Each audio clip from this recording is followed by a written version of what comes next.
Minutes past the hour, and it's time for a little sports action with Miss Jules.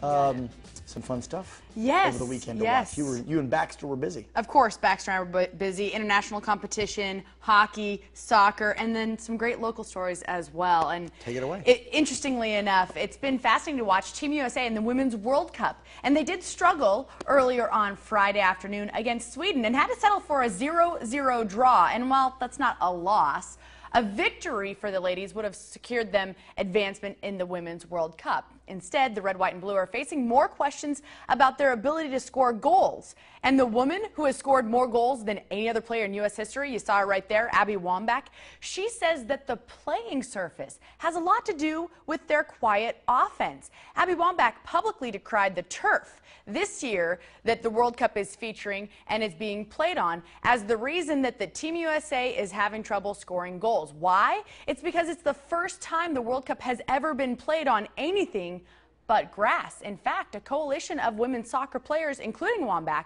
sued FIFA for even allowing the World Cup to be hosted on turf.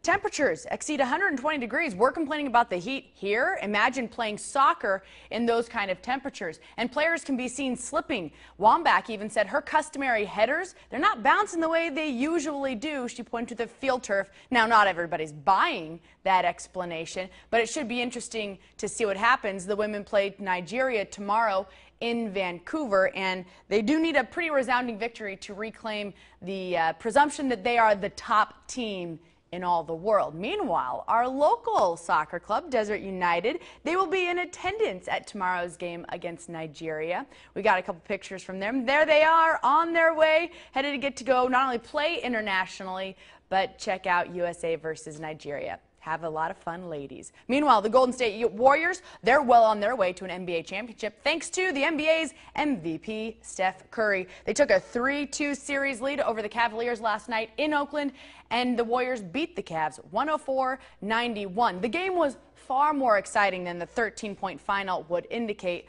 but LeBron James and his merry band of misfits were leading much of the game.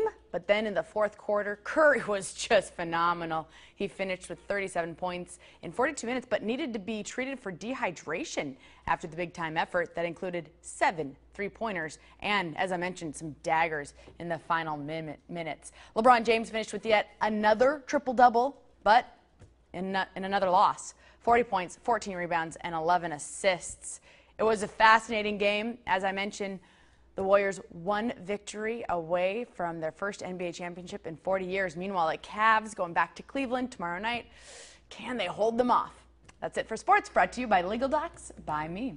Yeah, don't be counting out King James. It ain't over yet. They're going back to the Buckeye State. I called the Warriors in 7 games at the beginning, but a triple-double, 40 points, 14 assists, 11 rebounds. And LeBron just had 40.